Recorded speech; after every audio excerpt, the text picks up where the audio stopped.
The soft glow of computer screens illuminated Dr. Alan Carter's tired face as he stared at the strange patterns appearing on his quantum detection array. The basement laboratory at the National Science Institute buzzed with the quiet hum of advanced equipment. It was 3 a.m., and he was the only one still working. Or so he thought. "You're seeing this too, right?" Dr. Lisa Bennett's voice made him jump. She stood behind him, coffee cup in hand, her eyes fixed on the screen. "Those patterns aren't random noise." Alan nodded slowly, running his fingers through his graying hair. "They're too organized. Look at the mathematical sequence. It's repeating in perfect intervals." He pointed to the scrolling numbers on his screen. "This isn't coming from Earth or any of our satellites." The signal had appeared 3 days ago, and its complexity had increased with each passing hour. What started as simple prime numbers had evolved into complex quantum equations that made even the most advanced supercomputers struggle to process them. Lisa pulled up a chair beside him. "We should call Dr. Rodriguez. She needs to see this." As the head of their quantum research team, Maria Rodriguez had the authority to escalate this discovery to higher authorities. Within hours, the quiet laboratory transformed into a hub of activity. Government officials, military personnel, and scientists from various fields crowded around the detection array. The signal's source had been traced to a point near Jupiter's orbit, and it was getting stronger. "Ladies and gentlemen," Dr. Rodriguez addressed the packed room, "we're looking at humanity's first contact with an alien civilization. These equations, they're an invitation." 2 weeks later, the world watched in awe as a sleek, silver vessel emerged from what appeared to be a tear in space near Jupiter. Earth's major nations quickly assembled a first contact team, with Dr. Carter and Dr. Bennett selected as part of the scientific delegation. The meeting point was set on the Moon's neutral territory. A hastily constructed diplomatic facility housed representatives from Earth's major nations, along with the science team. Alan felt his heart racing as the airlock cycled, admitting their first alien visitors. The Zephyrians were tall, humanoid beings with silvery skin and large, dark eyes. Their ambassador, Krell, moved with fluid grace as he approached the human delegation. "We are pleased to make your acquaintance," he spoke through a translation device. "We are the Zephyrian Alliance, a confederation of advanced civilizations." Initial discussions seemed promising, but Alan noticed something odd about the Zephyrians' responses to questions about their technology. They were evasive, almost dismissive of human scientific capabilities. During a break in diplomatic talks, Lisa pulled Alan aside. "Did you see how they reacted when we mentioned our quantum communication experiments?" They seemed worried. "I noticed," Alan replied quietly, "and their explanation of their faster-than-light drive doesn't add up. The equations they showed us have a fundamental flaw." The next few days revealed more inconsistencies. The Zephyrians offered to share some of their technology, but always with strict limitations. They particularly discouraged any human advancement in quantum physics, suggesting it was too dangerous for younger species. One evening, while reviewing the Zephyrians' technical documents, Alan discovered something disturbing. "Lisa, look at this." He pointed to a series of equations. "These aren't just similar to our recent quantum breakthroughs. They're identical, but they're presented as if they're centuries beyond our understanding." Lisa's eyes widened as she studied the data. "They're lying to us. But why? What are they hiding?" Their questions were answered 3 weeks into the diplomatic mission. But junior analyst intercepted a transmission from the Zephyrian ship. The decoded message sent chills down Alan's spine. "Human quantum research progressing faster than anticipated. Recommend immediate intervention protocol." That same night, Dr. Rodriguez called an emergency meeting. "We've received reports from our deep space telescopes," she announced grimly. "There are hundreds of Zephyrian ships hiding behind Saturn's rings. This isn't a diplomatic mission. It's an advanced scout for an invasion force." Alan and Lisa worked through the night, analyzing every piece of Zephyrian data they had. The truth emerged piece by piece. The Zephyrians weren't sharing technology. They were assessing Earth's threat level. Every diplomatic meeting had been a careful evaluation of human scientific progress. They're afraid of us, Lisa realized. Not of our current capabilities, but of our potential. Look at their historical data. They've been monitoring Earth for decades. They've seen how quickly we advance. The next morning, Ambassador Krell's true colors showed. Your species advances too rapidly, he announced coldly. Uncontrolled development of quantum technology poses a threat to galactic stability. You will cease all quantum research immediately. The human delegation sat in stunned silence. Admiral William Clark of the Space Force was the first to respond. And if we refuse? Krell's expression remained neutral, but his words carried clear menace. Then we cannot guarantee Earth's safety in the coming cycles. As the diplomatic meeting devolved into barely veiled threats, Alan and Lisa discreetly sent their findings to every major scientific institution on Earth. The message was clear. Humanity needed to prepare for war. The Zephyrians departed as suddenly as they had arrived, leaving behind an atmosphere of tension and fear. But they had made a critical mistake. Their attempt to intimidate Earth had instead united it. In his laboratory, Alan looked at the quantum equations that had started it all. They'd wanted to scare us away from quantum physics, he said to Lisa, who was already setting up new experiments. Instead, they'd just shown us exactly where to focus our efforts. Dr. Rodriguez entered the lab, her face determined. The President has authorized the formation of a new agency, the Human Defense Initiative. We need your quantum research more than ever. As they worked into the night, none of them knew they were about to lead humanity into its greatest challenge, a war that would be fought not with traditional weapons, but with the power of human scientific innovation. The first shots hadn't been fired yet, but the race to protect Earth had begun. And despite the Zephyrians' attempts to intimidate them, humanity's greatest minds were ready to prove that human ingenuity couldn't be suppressed by threats from the stars. This was how Earth's greatest scientific war began, not with a bang, but with a quantum equation that would change the course of human history forever. Major Peter Nash stared at the holographic display in the underground bunker of the Human Defense Initiative. His eyes were fixed on countless data streams showing destroyed civilizations across the galaxy. Each report told the same story. Species that had advanced too quickly in quantum physics, wiped out by the Zephyrian Alliance.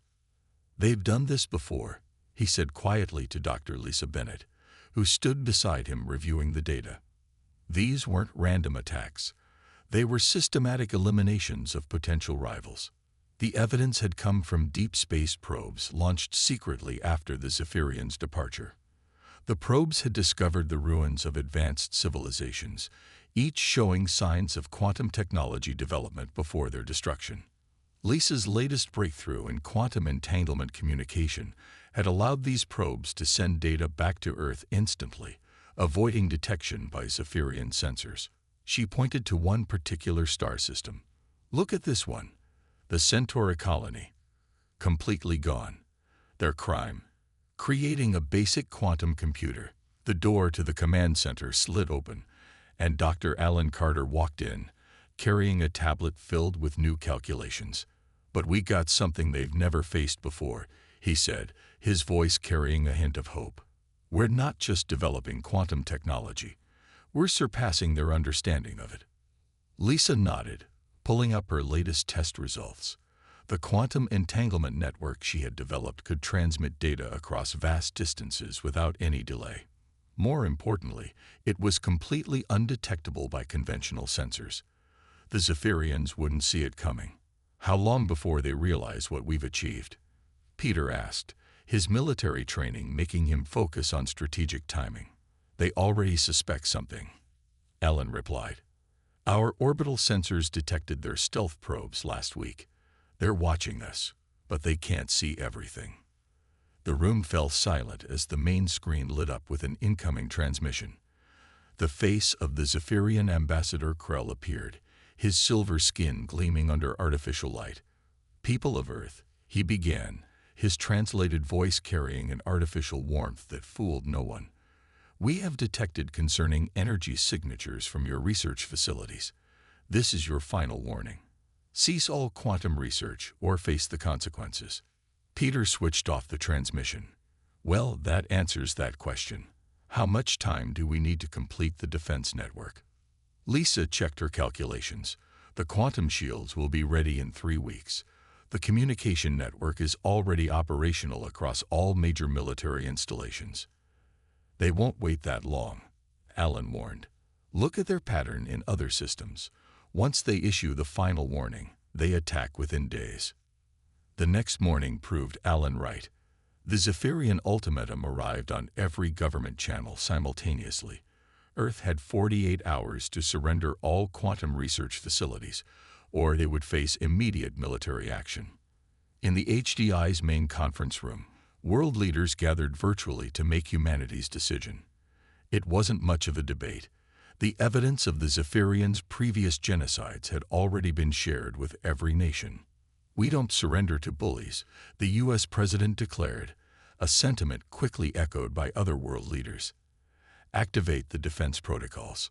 Peter coordinated with military commands worldwide as they initiated their emergency response plans. Underground bases, hidden beneath mountains and oceans, hummed to life. The quantum shield network, although incomplete, was brought online. Lisa worked frantically in her lab, making final adjustments to the communication system. "If this works," she explained to Alan, "we'll be able to coordinate our defenses faster than they can attack. No delay, no interception." The Zephyrians attacked exactly when their ultimatum expired. Their ships appeared through quantum ruptures above every major city on Earth. But they found something unexpected. Their weapons couldn't penetrate the quantum shields. "It's working," Lisa exclaimed, watching the defense network data. "The shields are holding." The quantum barriers she and Alan had designed didn't just block the Zephyrian weapons. They absorbed the energy and redistributed it to strengthen the shields further. In orbit, the first wave of Zephyrian ships pulled back, confused by their failure. Their energy weapons, supposedly far superior to human technology, had proven useless against Earth's defenses. Peter's voice came through the quantum comm system. "We've intercepted their communications. They're calling for reinforcements, but they're also scared. They've never seen technology like this." Alan smiled grimly. "Because they've always destroyed civilizations before they could develop it. They didn't give us that chance, and now it's too late for them to stop us." The next few days brought more revelations. Other alien species, long hidden from the Zephyrians, began sending messages through Lisa's quantum network.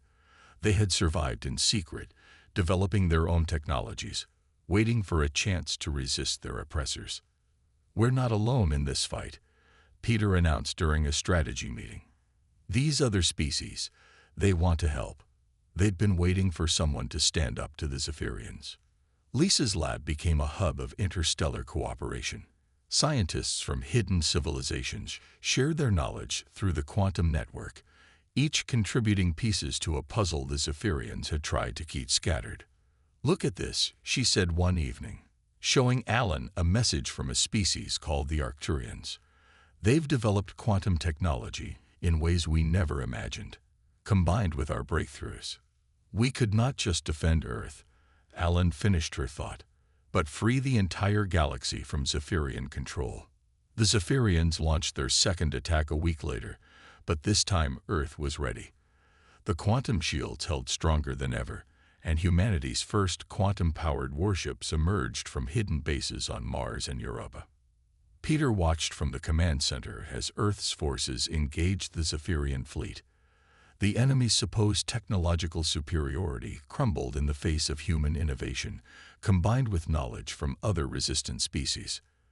"They never understood," Lisa said softly, watching the battle unfold. "They thought suppressing knowledge would keep them in power. Instead, they created an alliance against themselves." As the Zephyrian ships retreated in disarray, humanity had achieved something unprecedented. They had not just survived first contact with a hostile alien civilization. They had emerged stronger. The quantum communication network buzzed with messages from across the galaxy. Species long oppressed by the Zephyrians saw hope in Earth's resistance. The hidden truth had been revealed. The Zephyrians' power was built on suppression, not superiority. In the HDI command center, Peter, Lisa, and Alan looked at the star map, showing all the civilizations now reaching out to Earth. The war wasn't over, but its nature had changed. This wasn't just about defending Earth anymore. It was about liberating the galaxy. So, Peter said, looking at his colleagues, "Who's ready to make history?" Lisa and Alan shared a determined look. The hidden truth had come to light, and now it was time to act on it.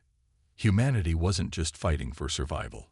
They were fighting to reshape the galaxy into something better. Chief Engineer Susan Morris stood in the massive underground hangar beneath the Rocky Mountains, her eyes fixed on humanity's greatest technological achievement, the HSS Defiant. The quantum-powered warship gleamed under the harsh industrial lights, its hull incorporating technologies that had been merely theoretical just months ago. "She's almost ready," Susan said to Dr. Alan Carter, who had just arrived from the quantum physics lab. "The shield generators are performing beyond our expectations." Alan walked around the ship's sleek hull, examining the quantum resonance panels they had developed. The Zephyrians won't see this coming. Their sensors can't even detect the energy signature. The construction of the Defiant had been a race against time. Hidden facilities across Earth and Mars worked day and night, preparing for the inevitable major Zephyrian assault. The first two attacks had been just probing strikes. Everyone knew the real battle was yet to come. In another section of the facility, Dr. Lisa Bennett was training crews on the new quantum communication systems. "Remember," she explained to a group of officers, "this isn't like regular communications. Quantum entanglement means no delay, no interception, and no tracking." The facility shook slightly as mining robots continued expanding the underground network. Similar bases were being carved into mountains and seabeds worldwide. Each one contained research labs, production facilities, and shelters for civilians. Major Peter Nash entered the training room with urgent news. "The lunar colonies just went dark," he announced grimly. "Regular communications are being jammed. We can only reach them through the quantum network." Lisa immediately pulled up the quantum feed from the moon. The images showed Zephyrian scout ships in lunar orbit, larger than any they'd seen before. "They're testing our defenses," she said, "looking for weak points." Susan rushed back to the Defiant's construction bay. "We need to speed this up. How soon can we get the weapon systems online?" Alan checked the latest diagnostics. "The quantum pulse cannons are ready for testing. But we still need a week for the drive core calibration." "Make it 3 days," Peter ordered. "Those scouts aren't just observing. They're preparing landing zones for a larger force." The next few days were a blur of activity. Susan worked with her engineering teams in shifts, pushing themselves to their limits. The Defiant wasn't just a warship. It was a testbed for technologies that would be crucial for Earth's survival. In orbit around Mars, other ships were taking shape in secret shipyards hidden in deep craters. Each incorporated lessons learned from the Defiant's development, improved with insights from the allied alien species who had joined Earth's resistance. Lisa coordinated with these allies through the quantum network. "The Arcturians have sent us their shield harmonics data," she told Susan during a brief break. "They've been fighting the Zephyrians through guerrilla tactics for years. They know their weaknesses." The lunar colonies held out against the initial Zephyrian probes, protected by the first generation of quantum shields. But everyone knew it was just the beginning. The enemy was gathering their forces, preparing for a full-scale invasion. 3 days later, Susan stood at the Defiant's control center, watching as the quantum drive powered up for the first time. The ship hummed with energy, its advanced systems coming online one by one. "All stations report ready," the ship's tactical officer announced. "Quantum core stable at 85% capacity." Peter, who had been appointed the Defiant's first commander, took his place on the bridge. "Begin launch sequence." It's time to show the Zephyrians what humanity can really do. The massive underground hangar doors opened above them, revealing a starlit sky. The Defiant rose silently, its quantum drives defying gravity without any visible propulsion. As they ascended, Susan monitored the ship's systems closely. Everything was performing exactly as designed. Multiple Zephyrian signatures detected, the sensor officer reported. They're moving to intercept. Good, Peter replied calmly. Let's test our new toys. The Defiant's first battle lasted less than 5 minutes. The Zephyrian ships, confident in their supposed superiority, found their weapons useless against the advanced quantum shields. The human vessel's response was devastating. Quantum pulse cannons disrupted their ship systems, leaving them dead in space. Back on Earth, the successful tests sparked increased activity in every facility. Susan's engineering teams began mass-producing quantum drive components.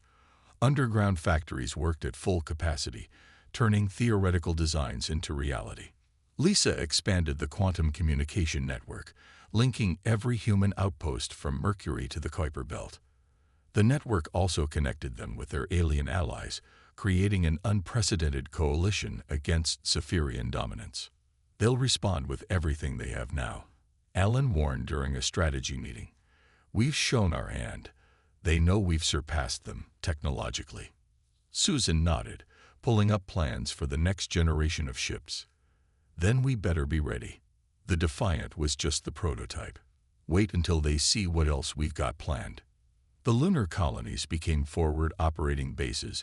Their underground facilities expanded to house fleets of quantum-powered fighters. Mars, with its lower gravity and abundant resources, turned into humanity's main shipyard. Peter coordinated with military commands worldwide, preparing for the coming battle. The Zephyrians think in terms of brute force, he explained. But we'll win this through innovation and adaptation. 1 month after the Defiant's first flight, humanity's preparations faced their first major test. The quantum sensor network detected a massive Zephyrian fleet assembling beyond Saturn. Susan stood in the HDI command center, watching the tactical display. Around her, humanity's best minds and bravest warriors prepared to defend their world. The prototype ships they had built were ready. The quantum shields were at full power. The communication network hummed with activity as their alien allies moved to support them. All facilities report combat ready, Lisa announced, monitoring the quantum network. Every ship, every base, every weapon system is online. Ellen looked at the enemy fleet gathering in space. They still think they're the superior force, he said. That's their weakness. They never imagined we could advance this far, this fast. The room fell silent as they watched more enemy ships arrive through quantum ruptures. The real war was about to begin. But thanks to their preparations, humanity wasn't facing it alone or unprepared. Susan touched the Defiant's hull one last time before boarding. The ship represented everything humanity could achieve when pushed to its limits: innovation, courage, and the determination to remain free. The final preparations were complete. Now it was time to show the galaxy that humanity wouldn't just survive. They would change the course of galactic history forever. The first major battle for Earth's survival began in the dark space between Mars and Jupiter. The HSS Defiant led a fleet of quantum-powered warships against the advancing Zephyrian armada. At the helm, Commander Peter Nash watched as the enemy ships emerged from quantum space. All ships, battle formation Delta, he ordered through the quantum network. Remember your training. They may have numbers, but we have the technology they feared we'd develop. Chief Engineer Susan Morris monitored the Defiant's systems from engineering. The quantum core hummed with power, feeding energy to weapons and shields that would have seemed impossible just months ago. The Zephyrian fleet struck first, thousands of energy beams streaking across space toward the human ships. But when the attacks hit the quantum shields, something unexpected happened. Instead of trying to block the energy, the shields absorbed and redirected it. Shield conversion at 100%, Susan reported with satisfaction. Their attacks are actually making us stronger. Dr. Lisa Bennett coordinated the fleet's movements through the quantum communication network she had designed. All ships reporting successful energy conversion. We're ready for counterattack. The human fleet's response shocked the Zephyrians. Instead of traditional weapons, they deployed Dr. Alan Carter's latest invention, quantum disruption fields that disabled enemy ships without destroying them. Target their command ships first, Peter ordered. Show them what human science can really do. The battle quickly turned into a demonstration of technological superiority, but not in the way the Zephyrians had expected. Their mighty warships, built on stolen and suppressed technology, proved helpless against human innovation. In the HFY Command Center on Earth, Alan watched the tactical displays with growing confidence. They never understood what they were really afraid of. He said to the assembled leaders, "It wasn't our weapons they feared, it was our ability to think differently." The quantum disruption field spread through the Zephyrian fleet like a wave, shutting down ship after ship. Crews found themselves floating in powerless vessels, their supposedly superior technology rendered useless by human ingenuity. Lisa's quantum network crackled with new signals. "We're receiving surrender requests from multiple Zephyrian ships," she reported. And something else. Their crew members are asking for asylum. The truth emerged quickly. Many Zephyrian soldiers and scientists had never supported their leadership's policy of suppressing other species' development. They had waited for a chance to defect. Susan adapted the Defiance transporters to begin rescue operations. These Zephyrians could be valuable allies, she suggested. They know their empire's weaknesses better than anyone. As the battle concluded, Peter received an unexpected message. Other alien species, inspired by humanity's success, had begun their own uprisings against Zephyrian control. The war was spreading across the galaxy. This isn't just about defending Earth anymore, he realized. We're leading the scientific revolution. In the weeks that followed, human quantum technology changed the nature of space warfare. Traditional weapons became obsolete as battles were won through scientific innovation rather than destruction. Dr. Carter worked with defected Zephyrian scientists to develop new applications for quantum physics. Their basic research was sound, he explained during a briefing. Their leaders just prevented them from taking it to its logical conclusions. Lisa expanded the quantum network to include liberated worlds, creating an interstellar alliance based on shared knowledge rather than military might. "Every species has something unique to contribute," she said. "Together, we're advancing faster than the Zephyrian Empire ever allowed."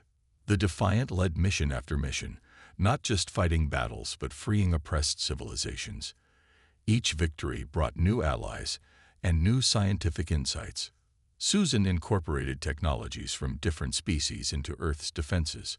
"The Zephyrians tried to keep everyone isolated," she observed. "They never imagined what we could achieve by working together." The war's turning point came during the Battle of Proxima Centauri. The Zephyrian Empire had gathered its remaining forces for one massive assault. They expected a traditional space battle. Instead, they faced the combined scientific achievements of a dozen freed civilizations. "All ships, activate the quantum matrix," Peter commanded. The human fleet, now joined by allies from across the galaxy, initiated Alan's latest breakthrough. Space itself seemed to ripple as quantum fields linked their ships together. The Zephyrian weapons passed harmlessly through the quantum-linked fleet. Their shots seemed to hit, but the ships remained undamaged, protected by science that their empire had tried to prevent. "Their entire military doctrine is based on outdated physics," Alan explained to the Allied commanders. "They're fighting today's war with yesterday's understanding." The final battle demonstrated the full power of unrestricted scientific development. Quantum fields not only protected the Allied fleet but allowed them to phase through the enemy's defenses. The Zephyrian Empire's mighty warships were disabled not by violence, but by the very science they had feared. Lisa coordinated the surrenders through the quantum network. "Their entire command structure is collapsing," she reported. "Their own people are refusing to fight against superior science." Among the surrendering Zephyrians was Science Director Zura, who had secretly opposed the Empire's policies for years. "We forgot the true purpose of science," she admitted to the human leaders. "You reminded us that knowledge should unite, not divide." Susan and her engineering teams began the massive task of converting Zephyrian warships into research vessels. "These ships were built to suppress science," she said. "We'll rebuild them to advance it." The war transformed into something unprecedented, a scientific renaissance spanning multiple civilizations. The quantum network became a galaxy-wide repository of shared knowledge, fulfilling its true potential. Peter stood on the Defiance Bridge, watching allied ships from a dozen species working together. The Zephyrians thought they could stop progress by controlling it, he reflected. Instead, they united the galaxy against them. Earth emerged as a leader not through military might, but through its commitment to scientific advancement and cooperation. The Science War, as it came to be known, proved that the greatest power in the galaxy wasn't weapons or territory. It was the unrestricted pursuit of knowledge. The red dust of Mars swirled around the gleaming towers of the Multi-Species Scientific Academy. Dr. Alan Carter stood at the observation dome, watching ships from across the galaxy land at the spaceport below.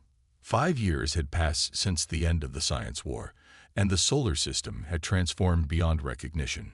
"Still admiring your handiwork." Dr. Lisa Bennett joined him at the window. The quantum communication network she had developed now connected thousands of worlds, forming the backbone of the new galactic civilization.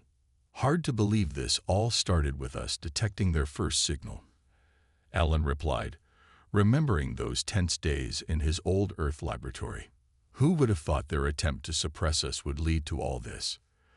The Academy had become the center of scientific cooperation in known space. Former enemies now worked side by side, sharing knowledge that the Zephyrian Empire had kept separated for centuries. Susan Morris hurried into the observation dome, her engineering tablet displaying new designs. "The quantum drive modifications from the Arcturians work perfectly," she announced excitedly. "Combined with our shield technology, we can now explore parts of the galaxy we never thought possible." The scientific coalition of species, formed after the war, had replaced the old Empire's structure of dominance with one of collaboration. Earth, surprisingly to many, had refused to take a controlling position, instead promoting a system where each species contributed its unique insights. Peter Nash, now Admiral of the Coalition Fleet, arrived for the day's council meeting. "Just got back from the Zephyrian homeworld," he reported. "Their new government is fully committed to scientific openness. The last holdouts from the old regime have surrendered." The main conference room filled with representatives from dozens of species. Some floated in anti-gravity fields, others appeared as holographic projections, but all were equal participants in the galaxy's greatest scientific endeavor. The quantum network detected signals from the Andromeda galaxy, Lisa told the assembled council. "It seems we're not the only ones who've discovered quantum communications." The announcement sparked excited discussions in multiple languages, all instantly translated through the network. The possibility of contact with another galaxy would have seemed impossible just years ago. Susan presented the latest developments in quantum engineering. The technology that had won the war now powered everything from medical devices to terraforming equipment. Mars itself was being transformed using techniques developed through multi-species cooperation. "The first student exchange programs are ready to begin," Alan reported to the council. "Young scientists from 50 different species will study together, sharing perspectives we never imagined." Former science director Zira, now a respected professor at the Academy, spoke next. The old Empire feared this kind of cooperation. They never understood that diversity of thought leads to greater discoveries than control ever could. The Academy's lower levels hummed with activity as researchers from across the galaxy worked on joint projects. In one lab, human quantum physicists collaborated with Arcturian energy specialists. In another, Zephyrian engineers helped design the next generation of exploration vessels. "Remember how they tried to make us stop our quantum research?" Lisa asked Alan during a break. Now their young scientists are some of our most enthusiastic students. The quantum communication network lit up with new discoveries almost daily. Free exchange of ideas had accelerated scientific progress beyond anyone's predictions. Problems that had puzzled single species for centuries were solved through combined efforts. Peter oversaw the transformation of the coalition fleet from a military force into an exploration and research organization. The ships that had once fought the Zephyrians now carried scientists to the edges of known space. The latest survey mission found 3 pre-quantum civilizations, he reported to the Council. Instead of suppressing them, we're preparing first contact protocols based on open exchange. Susan's engineering teams had developed new ways to share technology safely with developing worlds. We learned from Earth's experience, she explained. Every species should develop at its own pace, but with the opportunity to learn from others. The Academy's greatest achievement was perhaps the most subtle, the breaking down of fear between species. Former enemies now work together daily. Their children played together in the Academy's halls, and their cultures merged and evolved through peaceful contact. We're recording more scientific breakthroughs in a month than the Empire allowed in a century, Alan noted during the evening session. Turns out freedom works better than control. Lisa's quantum network had evolved into more than a communication system. It had become a living library of galactic knowledge, accessible to any species that joined the coalition. Knowledge grows when shared, became the Academy's motto. As the Martian sun set, casting long shadows across the Academy's grounds, the 4 friends gathered in Alan's office. They had come so far from those first tense days of alien contact. You know what the Zephyrians never understood, Susan said, looking at the photos of their first quantum ships. They thought suppressing science would keep them in power. Instead, it just proved why free scientific exchange is so important. Peter nodded, watching ships from across the galaxy moving through the darkening sky. They tried to prevent exactly what we've achieved. A galaxy united not by force, but by the pursuit of knowledge. The next generation would grow up in a very different galaxy. The Academy's halls were filled with young beings from hundreds of worlds, all sharing the same curiosity about the universe that had driven humanity to reach for the stars. We didn't just win a war, Lisa reflected. We changed the way an entire galaxy thinks about science and cooperation. As night fell on Mars, the Academy's lights illuminated the landscape, a beacon of knowledge visible from orbit. Inside its walls, the future of galactic civilization was taking shape, guided not by fear and control, but by humanity's greatest gift to the stars, the free pursuit of scientific understanding.